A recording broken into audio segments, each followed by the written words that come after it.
Halo semua teman-teman, kembali lagi saya dengan Chandra Nathanael. Video yang sebelumnya kita telah bahas mengenai cara kalibrasi kopi. Nah sekarang tiba saatnya juga kita implementasikan dari hasil espresso yang sudah kita create, kita jadikan cappuccino dan latte.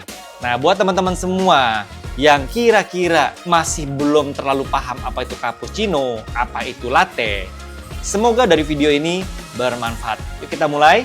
Ya sekarang kita coba haluskan. Saya menggunakan yang ini biji kopi 100% Arabica. Yuk kita mulai. Dan ini saya lakukan single dose ya. Tidak saya lakukan seperti semua biji kopinya saya tuangkan ke grindernya. Saya hanya ambil seperlunya saja, secukupnya saja. Kita kejar di 18 gram. Mulai ya. Kita keluarkan 18 gram. Ini semua sampai habis ya. Baik, sudah 18,1 atau 18,0 udah bagus juga.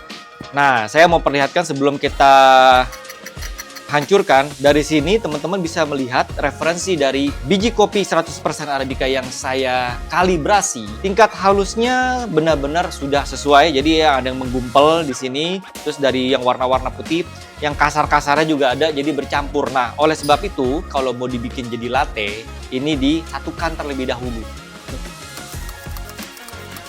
Nah, jadi ini yang saya lakukan adalah saya satukan antara bubuk yang masih kasar atau yang sudah halus.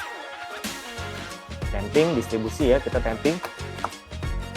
Dan ini kita bikin dengan komposisi double ristretto versi saya 33, atau bisa dibilang ini juga kalau yang masih penasaran magic. Hanya kalau bilang magic ini tidak terlalu tepat juga. Kalau dibilang cappuccino ini juga tidak terlalu tepat. Kalau dibilang latte masih lebih tepat. Ya jadi sekarang kita bikin latte. Karena kenapa? Cangkirnya 260 ya. Kapasitas cangkir 260. Saya sengaja pakai yang transparan supaya teman-teman bisa melihat kremanya dari hasil espressonya dan juga nanti dari sisi puring hasil foam latte-nya. Kalau teman-teman mau bikin magic, ya cangkirnya diperkecil. Ya pakai yang mungkin size 180 atau 160 mili kapasitas. Kalau ini sudah terlalu besar, 260 mili. Kita lihat ya, 33 mili kita dapat berapa yield-nya. First drop-nya di detik keempat, teman-teman. Warna kremanya luar biasa ya. Wah, emasnya keren banget dah. 100% Arabicanya jangan sampai meleset. Ini hanya 33 saja. 19 detik. Ya, pada umumnya rata-rata coffee bean saya di 22 detik ya. Double ristretto 33. Nah, ini jadi warnanya juga seperti ini ya, agak-agak bule. Ini hasil dari ampasnya. Nah, hasilnya juga cukup bersih, clean. Menurut saya ini sudah cukup bagus. Dari sini teman-teman semua kita siap-siap puring. Nah ini buat teman-teman yang lagi belajar juga ke latte ya. Kalau latte itu namanya manajemen latte art. Penting banget semua pakai timbangan. Ini tujuan untuk konsistensi. Kita pakai matematik ya supaya nggak meleset. Jadi cangkirnya 260 mili. Sudah diisi tadi kira-kira 30 mili lah let's say. Cangkir 260 mili. Kita kurang sudah diisi 30 mili. Jadi masih bisa diisi cairan sebanyak 230 ml. Kebanyakan para barista atau orang-orang mengajarkan secara mudahnya, pokoknya isi aja setengah. Patokannya sampai di sini nih. Nah, menurut saya kurang tepat, bukannya salah. Saya lebih suka untuk orang yang belajar tidak buang-buang susu terlalu banyak karena nanti dosisnya terlalu berlebihan gitu. Dan kedua, pada saat belajar pouring, kenapa hasilnya kok banyak tumpah, kelebihan gitu ya, tumpah kelebihan. Karena selalu menggunakan acuan setengah dari jug. Kembali lagi ke sini, masih bisa diisi cairan 230, biasanya saya kurang 50 ml kapasitasnya. Angka yang tepat untuk kita fill adalah di 180 mili saja. Itu cukup. Kita buktikan. 180 mili. Tidak ada sponsor ya. Ini bukan endorse. Ini saya pakai biaya sendiri semua. Susunya mereknya merek ladang hijau ya. Yang warnanya biru. Saya pakai ini. 180 mili kita isi teman-teman semua. Ini 155, kita fill ya 180 saja. Dah, kita lembabkan dulu ya. Untuk cara steaming, ya ini prosesnya sentuh, kalau ini kan celup. Ya, kalau ini sentuh. Jadi cara steaming atau frotting Ini bukannya dicelup, tapi disentuh, taruh di ujung permukaannya saja, teman-teman semua. Step pertama adalah ini miring ya. Miring tujuannya apa sih? Supaya dapat vortex atau putaran. Mau putar ke kiri, ya berarti seperti ini. Kalau mau putar ke kanan, ya berarti di ujung sini. Itu logik aja ya, pulsar ya. Kita buat pulsar kan, putaran.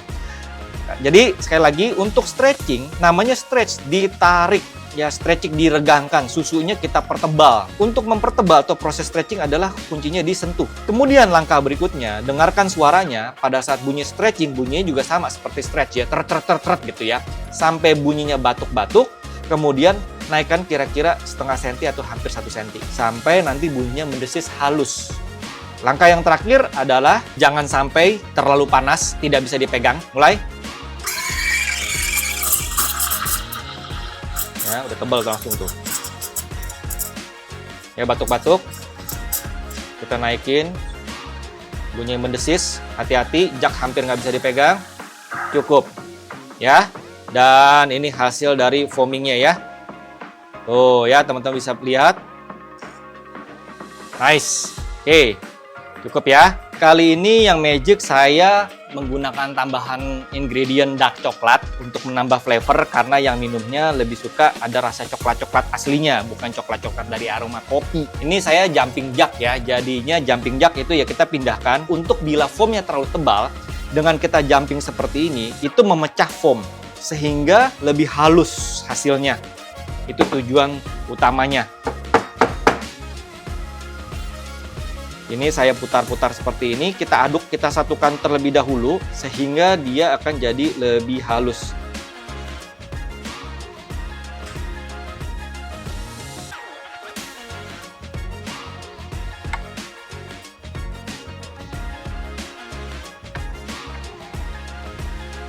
Wah, ketebelan.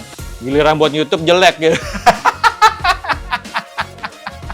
Groginya beda, ya elah. Ini mah bakal bikin ulang ini nanti deh. Ya, teman-teman semua ya. Aduh, jelek banget ya. Palanya gede kayak gitu ya. Giliran buat YouTube ya kayak bengkak begini. Tapi hasilnya dapat nggak putihnya? Dapat ya? Biar ntar gambar kedua deh.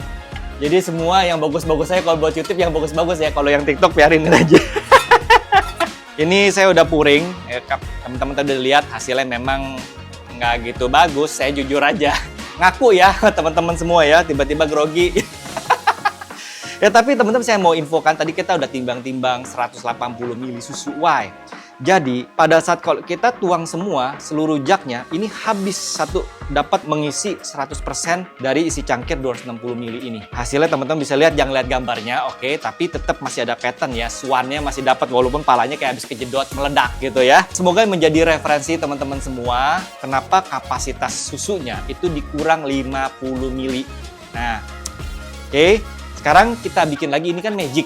Sekarang kita bikin lagi versi cappuccino-nya, karena cappuccino dengan latte dosisnya berbeda nih.